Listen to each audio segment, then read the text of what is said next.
Welcome to Solo Shot First, and today we're going to be having a look at the Imperial Stormtrooper from the Nevarro Cantina from Star Wars The Mandalorian. Now, this actually arrived in the post today, and I've got to say the box art for this is really, really nice. I know everybody's not a massive fan of these boxes, and the good thing is we are being told that obviously we are going to sort of still retain the bubbles for the vintage collection. So it'd be interesting to see where they go with these, because although these are what they class as essentially sort of deluxe sets, it's whether they are potentially justifiable for the costings.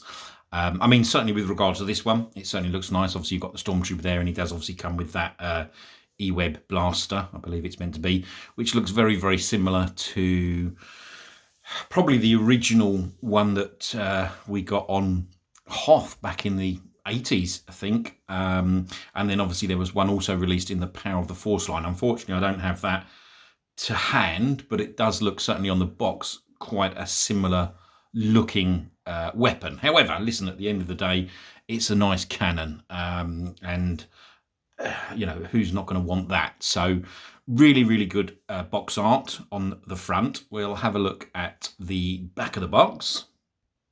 Okay, so the back of the box is pretty much the same as the front, really, in terms of the image, other than obviously in that sort of middle sort of left bottom, if you like. I suppose it's just showing you what you do obviously get. So you get that E-Web cannon and the Stormtrooper that comes with it. You've got the nice vintage collection logo in the bottom, and the racetrack round, obviously Star Wars Mandalorian.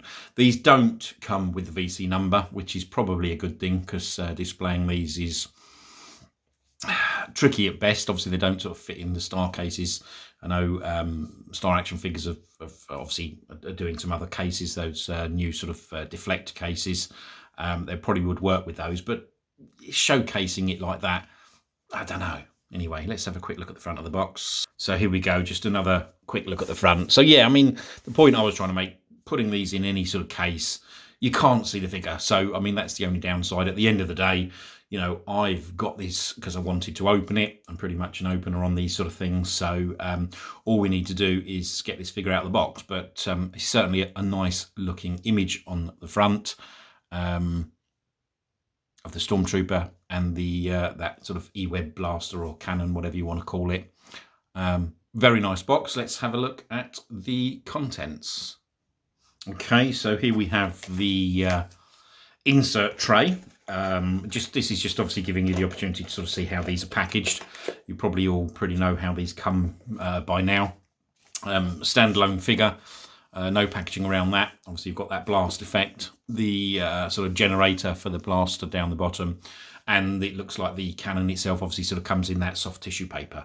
So pretty much as you'd expect now, that's helping them on the reducing on the plastic on these. Let's get this figure out and have a look at it in more detail. Okay, so here we have the figure out of the packaging. Very, very nice looking Stormtrooper. Obviously, it doesn't come with the sheath or whatever you want to call it, the gun belt or the holster. But I think that was pretty much known as well. There are obviously some the odd difference here. What you do have, I mean, in terms of the articulation, it's got everything you would expect. It doesn't obviously have those sort of full butterfly hips, but it obviously does have articulation there. So you've got articulation obviously at the head with the swivel, articulation at the shoulders, articulation at the elbows, and articulation at the wrists. Not sure if there is a hinge on this one. Don't think. Oh, just having a quick look. Yes, there is. Sorry, I'll put the figure back. You're just fiddling about with that. So it does actually have a hinge at the wrist. And the only other thing that I would say, yes, you've got obviously the swivel just below the chest, but the hands again on this figure are very, very soft. But I suppose, the flip side of that is it does mean you can get them in some good positions for manipulation, for sort of showcasing for dioramas, etc. So articulation at the hips, at the knees, and obviously at the ankles, and this does actually have the rocker ankles, so that's a nice touch. In terms of the blaster, let's just bring this in. I'll move the figure just into the background there very slightly. The one thing that I would say about this is that sort of power generator. I know you're not going to really see that with the camera work here.